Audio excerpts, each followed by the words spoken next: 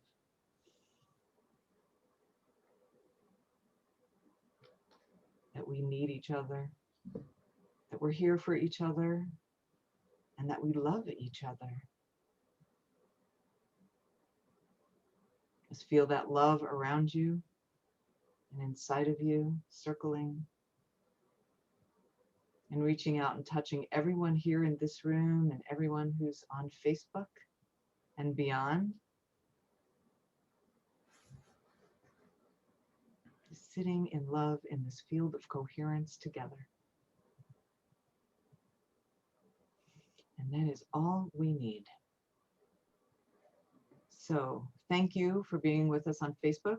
Remember, if you want to join us, it's connectionfielddigest.org. Come on in.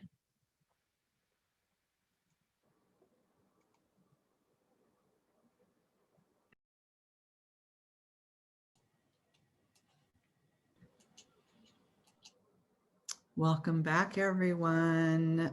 June, thanks for joining us late. I hope you got into a room. If not, we welcome you into this rich, yummy processing, because I didn't see you there. I'm sorry. That's okay. I didn't, but I was late coming, so I'll enjoy hearing what was said and heard today. So thank you. You will feel the juice. Next time, just give me a text and I'll make sure you get in a room. So let's just open this up to continue to share the emergence of what's beautiful, meaningful, and peaceful from our time together.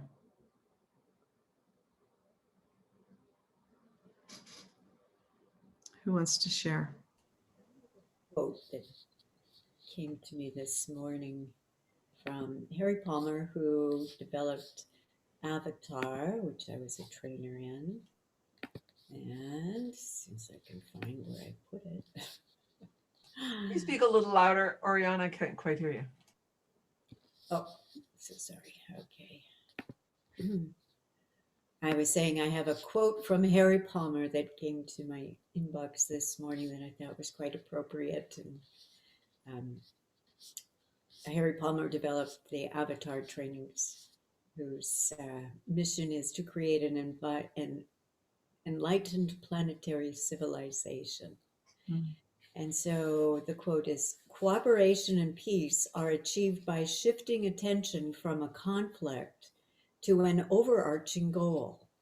The real winners in life are peacemakers.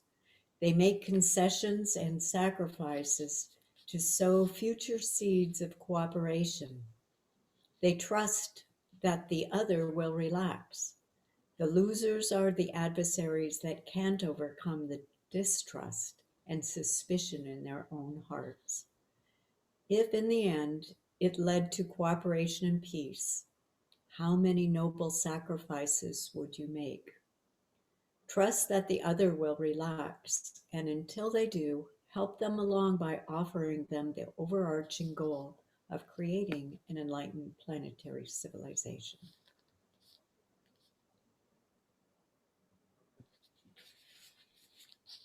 Thank you so much. Is there any way we could hear that one more time? Is that too much to ask? I'm sorry, you guys. I don't usually interrupt, but We're not going to do that. If in the end, start at the beginning here. Cooperation and peace are achieved by shifting attention from a conflict to an overarching goal. The real winners in life are peacemakers. They make concessions and sacrifices to sow future seeds of cooperation. They trust that the other will relax. The losers are the adversaries that can't overcome the distrust and suspicion in their own hearts. If in the end it led to cooperation and peace, how many noble sacrifices would you make? Trust that the other will relax, and until they do, help them along by offering them the overarching goal of creating an enlightened planetary civilization for the good of the whole.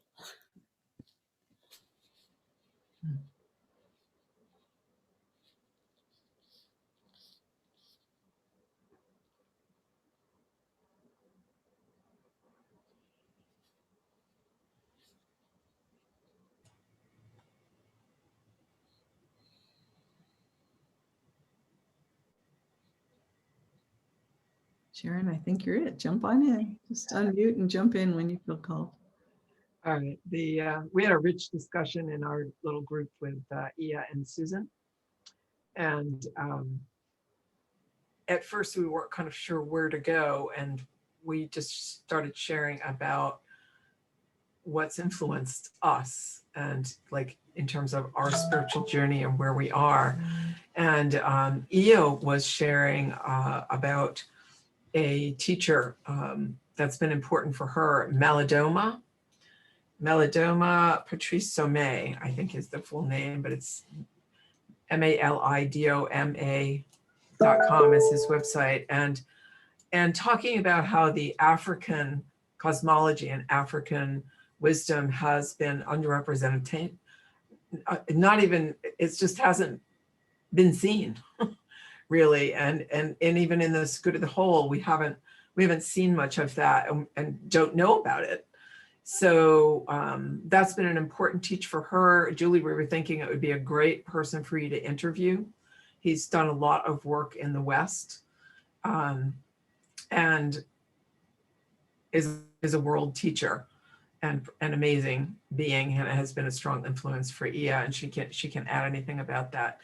But Susan and I both felt like it was eye-opening for us to just learn about this and have another source, another rich tradition to delve into in terms of interfaith and interknowing and interconnectedness. And we were all in agreement that this work is so important for us to learn about each other and then be able to work together and do what's needful to promote our interconnectedness. Beautiful. I was just looking. Thank you. I've had Malidoma on my show. It's like 6 or 7 years ago, before he really got a hold in the West here, and it was early in his work. But I did have him on my show. Thank you. I love him. I'll invite him back. Good suggestion. Thank you. Anyone else want to share? Just feel free to take yourself off mute and share. And welcome, Rose. We're just processing our small group conversations and dialogue. So hopefully you'll get a feel of that from this heart space here. Anyone else?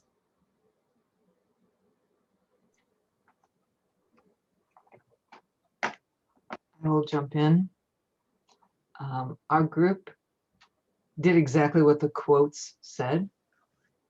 We immersed ourselves in listening to each other and allowing what I had said, that the first time Julie read the quote about we learn about ourselves, or we bring into ourselves what someone else is saying and being. And I thought she said, we're bringing it into ourselves rather than ourselves. And it felt, and that led to this vibration that we all are carrying in this energetic field that I never thought would be able to be transmitted as clearly as it's been through Zoom, through electronics, through my computer, to be able to really feel each one of you and tap into each one of you.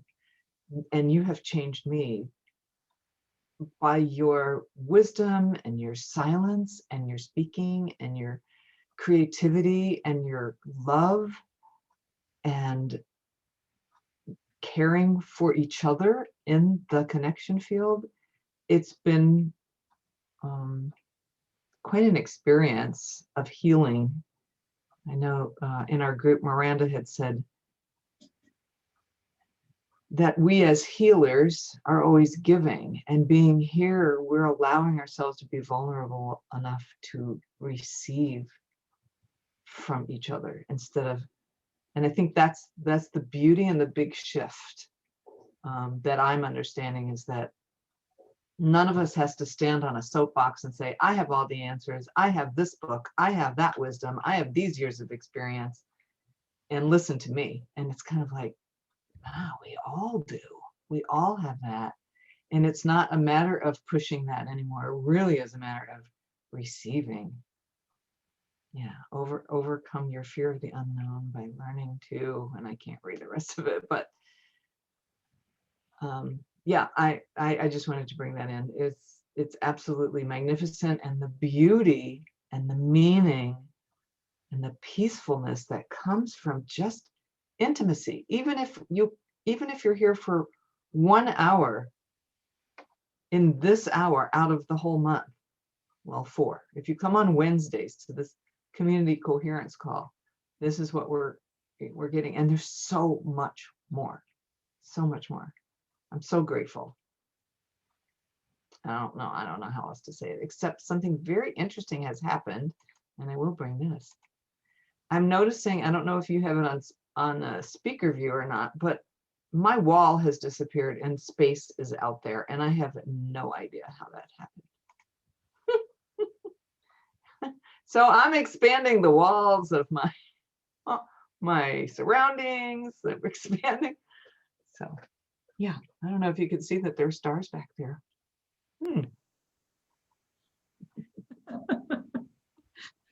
That is really, yeah, that's really cool. Thank goodness. All right then. No explanations. I'll just expand on that for everyone. I wasn't on speaker view, so I just did that so I could see. And now I'm going to put me back on gallery. I just want this word this morning. I've been focused on beauty, and the word that came to me this morning in my meditation was flowetry. I shared this with my small group. Flowetry, like poetry. When we come into this field together and come into this heart space, it's like we become flowetry. We're writing flowetry together. It's like this beautiful yumminess. And so just wanted to drop that word flowetry in. And of course, Tony said, well, I'll let Tony say what he said about flowetry, but anyway, I just love that word. I'm complete. Anyone else want to share?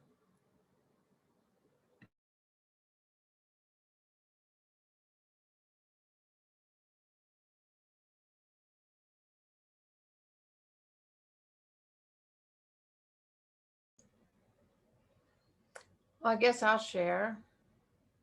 We had a very heart-centered sharing. And Carrie's the only one who's still here. We had Nahid and Grace and Carrie and me. And for me, that quote about learning from others has been so foundational to my life. And being raised a white upper middle class New Englander from a small town in Maine, the great state of Maine, I always felt kind of sorry for myself that I wasn't Black and had that rhythm and had that community and had all that they have. And the Native Americans came into my life. So I got to really experience that culture and that way of being and that way of seeing. But I also realized, and this just came to me again last night, it came to me long time ago, that I'm sitting on the top of Maslow's hierarchy of needs. I'm right here. And I have a responsibility of who I am as that white upper middle class New Englander to all of humanity, to bring what I can see from there because of this life walk. That I haven't experienced trauma of a great degree. I haven't experienced being less than and all that. So I have something to bring. And right now we're being demonized. White privilege, all this shame and blame and guilt and all that, which I haven't taken on personally, but all the shame and that goes on by demonizing others. And until we rise above that and move into the sacredness and oneness of all life, we're not going to get to peace on earth and heaven on earth. So I just wanted to bring that in from my perspective. And I just ask that all you white privileged people bring your gifts to the party. All of creation is awaiting everybody's gift that we incarnated to bring. No shame, no blame, no guilt. And everybody come together in our hearts and bring peace on earth and heaven on earth. Thank you.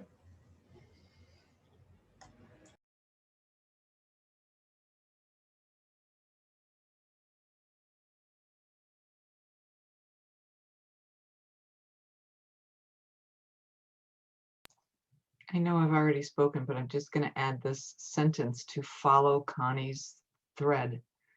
And that a lot of times what we have been teaching to our students is that if you are at the top of the mountain, you're not really serving the whole. Turn the mountain upside down so you can be with people and be on the earth and be grounded.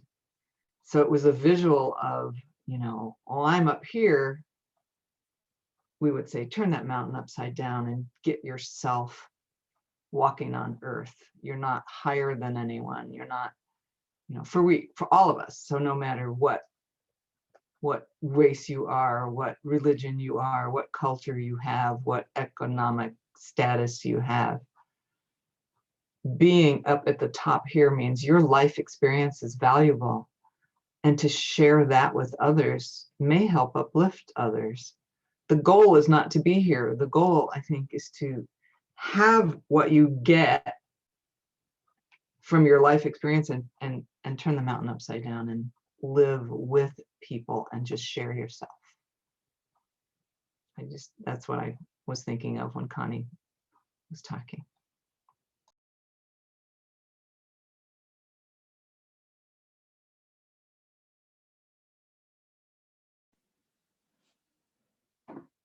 May I speak to that?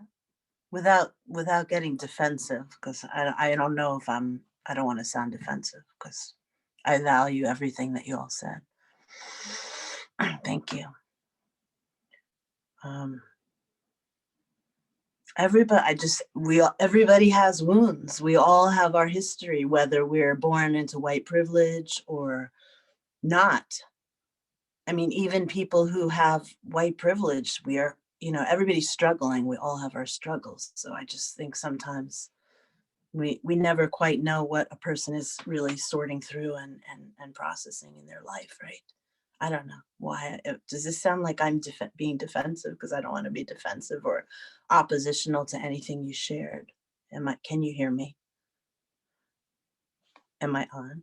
Oh my God, you Yes. look frozen. Yes. Linda's totally frozen. You must be on Is a that a- phone. Yeah, we can hear Okay, you. I'm on my iPhone, so I can't really, yeah, okay. Yes, Sorry. beautiful. Yes. Everyone Linda shaking looks like their you head, turned yes. to stone. You were so frozen. I was like, oh my gosh, what happened? What did I say? All right. I'm laughing, but okay. Anyway,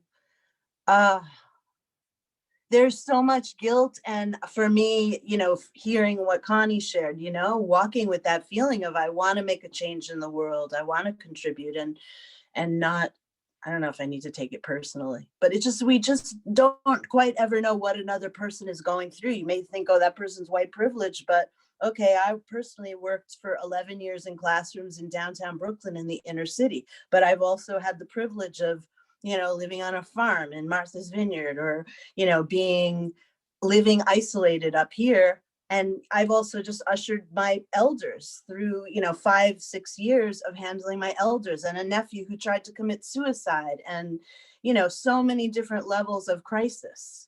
And somebody else might go, oh, who's Cariana? What is she doing? She's silent. She's hiding. She's at the top of the thing. This is the first time I've heard about this Maslow's thing. I'm sorry. I'm ignorant too. That's something you should know about me. I'm not that smart, but anyway, this is not live, right? This is not on. Okay. This is not live. You're fine. I, as a young Jewish girl in college, I was a victim of racism, reverse racism by, I don't know if I kind of want to say this because it's been with me for a long time, but this may not be the right forum. But I was a victim of racism against me as a young girl in college by a young Latina woman who I turned over the keys to. We had a shared room and she wanted the keys so she could be alone with her boyfriend for the year. I gave her the keys and I took off and I stayed with my other friends. At the end of the year, I needed the key back to get my deposit, and she put it off, and she threw the key at me and called me, all kinds of racist names. It was like the first time in my life I had actually encountered that head on at age 17, 18.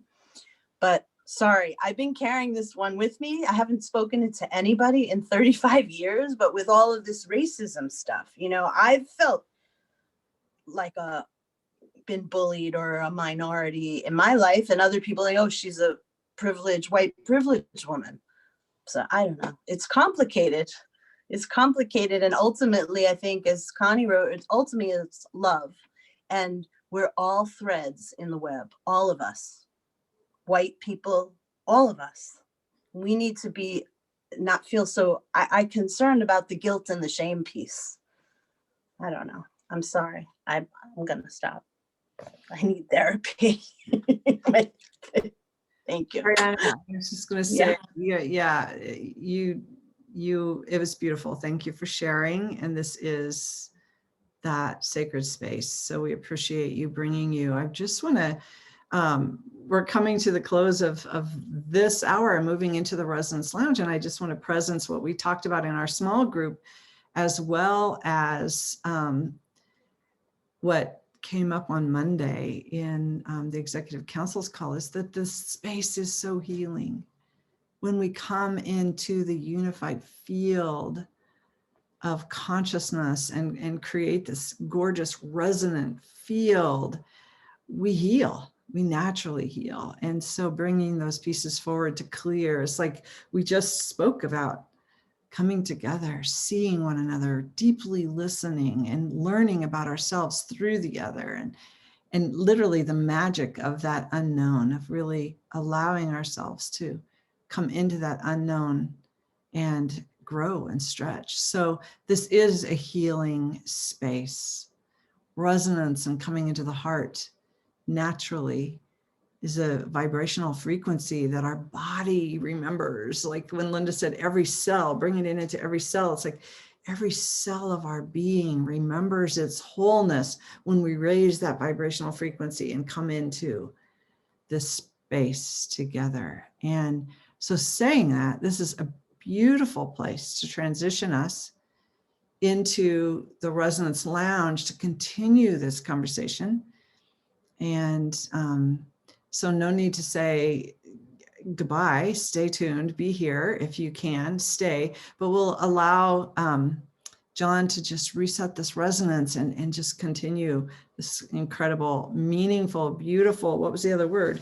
Beautiful, meaningful, peaceful space coming into its fuller expression through us. So with that, Linda, if you want to make John host, John, it's all yours to reset the resonance if it needs to be reset. We were talking about resonance reset. Let's reset the resonance. And here we be together. Thank you. My internet went out. And so when I came back in, I don't think I'm host anymore. So I can't. Let me check. I might be host. I'm still co-host. The other bit of the whole is host. So I will go. Be right back. John, I'm making you host. Not that it matters because we're not going Facebook Live, but I'm going to go make you host. And Okay. Please continue on. So I think this is a perfect example of the piece around trust the unknown. Can we trust the unknown? Are we scared to death and willing to kill and fight for what we know instead of trusting what we don't know? Let's take a moment and just take a deep breath.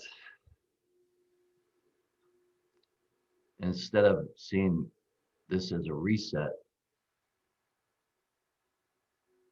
each one of us open our heart to the set that's already there in its highest form, whatever that form is at this moment.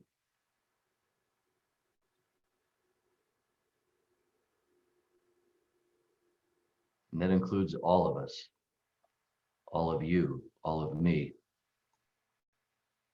In our perfection, where we are at this moment,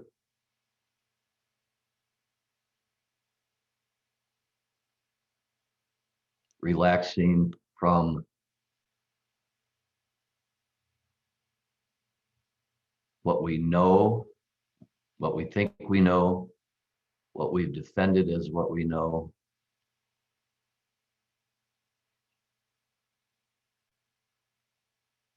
and breathing in the perfection of this unified field of love that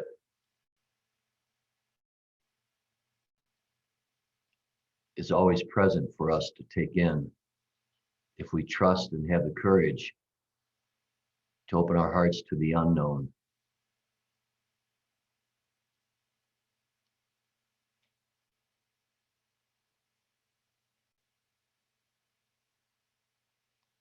Maybe allowing that breath to bring that in.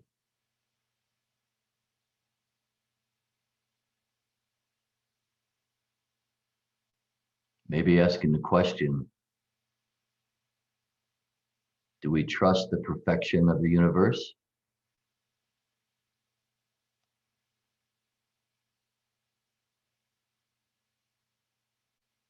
Or do we hold to what we've been taught?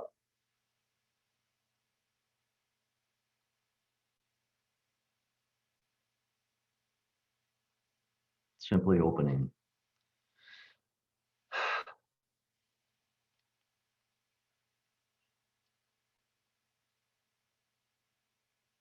And with that, continuing in our circle, allowing that unknown to speak through us and then taking just a moment in between to allow that to settle in, to inspire us to the next individual who is also the whole to speak through. And the field's open.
Good evening, afternoon. What came to my mind is I've been sitting with it and it feels really trust issues. If I cannot trust a situation or trust myself being in the situation, how could I speak from my heart? Or how could I speak my truth if I cannot trust myself? So my body needs to feel that I can trust the people in this field. You know, how do I trust that field, or how do I trust the people in that field to hold me when my experience tells me the opposite? And it came because someone said something about, if you go to a Black child, or you come in a Black community, you say, oh, we come with all of this love. And my experience has been the opposite. How can I trust that you bring in love? How do I trust that in my being? You know, it's easy for us to say that we all loving and we often all of this love and acceptance, but how can I trust that? You know, how can my body respond with a trust? And how do we get beyond that distrust in these conversations? I hear that we want to be an all-inclusive field and all for the good of the whole, but how do we trust the good of the whole if we cannot deal with difficult topics or have difficult conversations? And it seemed to me in this field, I have experienced it. When we bring a conversation that is uncomfortable, there's always a way to overtalk that, or to find some way to justify that. And I feel that as a person who comes out of that, the diaspora comes out of that experience of immersion through this diaspora of African people in this culture, that is our issue. That how do we trust? How can we trust that inclusivity when we cannot have a discussion about the most difficult issues that got us here? That's my question. And that's what I'm feeling into today. Kind of resonates some with Kiana. Is it Kiana? Because we all gone through these different phases and from different opposition. We experience it within the group, externally from different groups in this culture. And race to me is a way to separate when we understand how race historically is a design construct to separate people. And we keep doing it in the language that we use. Sometimes our language keeps us in this separate mode. Black and white, Jews and this, and we keep our own selves separated because we allude to that differences. So how do we get beyond that?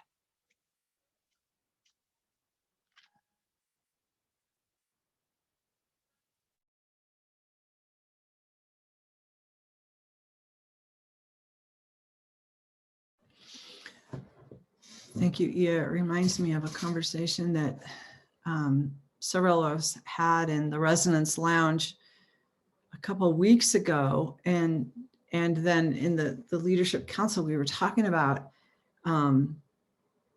that the theme and good of the whole has always been coming home, you know, this home frequency, coming home to yourself, coming home. What is that feeling of coming home? And we were going to label something as coming home. And then it was like, well, wait a minute. Coming home has cultural context, cultural meaning, cultural definitions that it might not be that love and safety and belonging, and it might not mean that to everyone. And so I take that piece and just acknowledge you in the culture, the race, all the things that we've done to really create artificial separation, to understand ourselves in a worldview of separation, as we're literally breaking that down and coming into this whole worldview and understanding the beauty and necessity, essential necessity in our diversity. That when we can look at our human species and the diversity, it's just as important and vital as our biodiversity in the environment. And instead of looking at it as ways that separate us, it's how do we come into that place of inclusion? And it includes language, it includes practice, it includes all of that. So thank you, Ia. And even, yeah, I see the thread that's been carried forward, and I just want to just affirm that and say, I'm listening deeply. Thank you.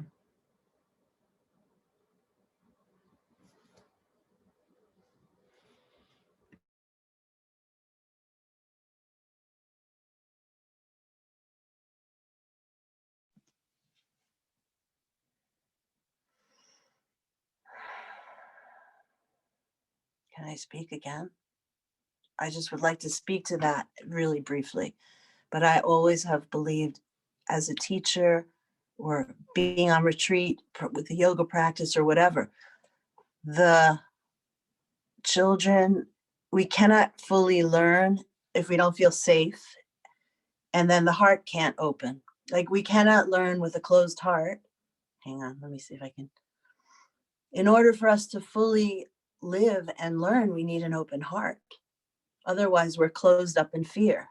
So no matter what race we are, how can we, if we're all in fear and anger, then how can we heal and connect? And we can't open our hearts if we feel afraid. Maybe I'm just reiterating what was already said, but I'm just saying in Karyana language. Yeah.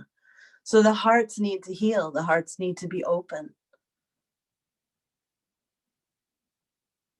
And we all need to feel safe and love in order to be loved.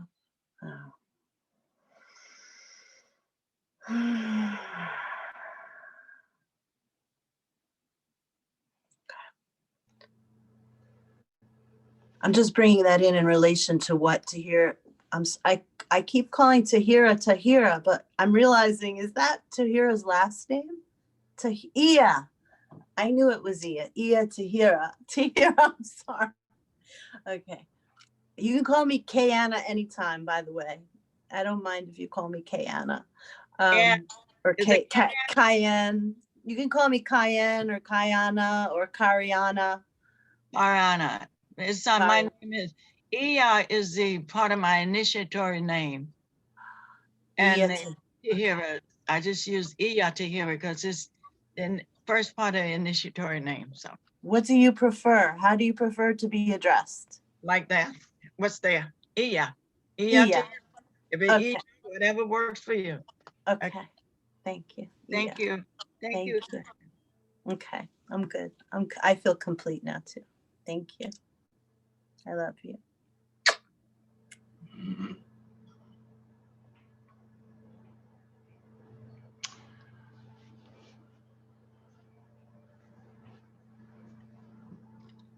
Actually, can I say one more thing? guys, I'm sorry, but is it, one more thing. Is it distracting? I'm trying to figure out the technology here. Like when my face is on there, can you guys all see me or is it just me seeing me? Am I muted? We could all see you. So is it distracting? Is it better that I flip it? Because I can't, this I is a love, personal choice. I love seeing you. You like seeing me? He didn't say he Aw. liked, he said he loved seeing you. Aw. Brianna, we love your camera on. And you can look through yours on the phone. It's a little different. Most of us are on laptops, and so we could see everyone at the same time. I see. But you have to scroll through for yours. It's just a little Zoom. Yeah. Yeah, I can't see any of you except like I can see you, Julie, on right now speaking. It's just you and then me. So when I flip it, just so you know, sometimes I want to just completely focus on what you're saying. I get distracted by so it's not that I'm not here. I just wanted to say that. Yeah. Sometimes now I'm learning to want to really connect and see you guys head on. Like I want to let you know that I'm with you and I hear you. But if I'm not, that doesn't mean I'm not with you and I don't hear you. I'm with you. But I'm going to stop now because let's move on to the goodbye. Sorry. I think, John, you were going to talk.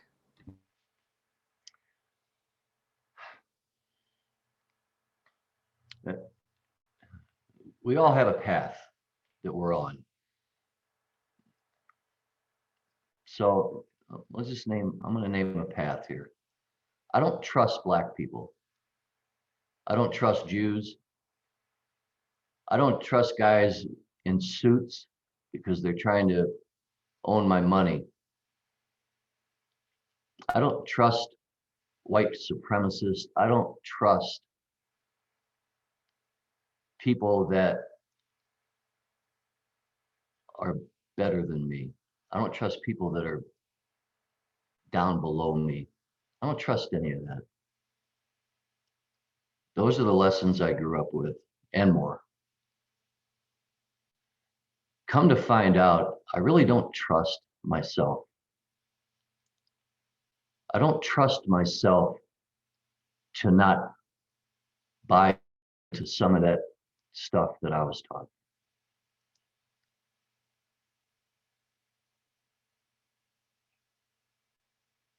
And so therefore, I don't really trust the unknown. I don't trust what is not here. I trust, and I fought in a war and for a belief that all of those things that I was taught were the truth.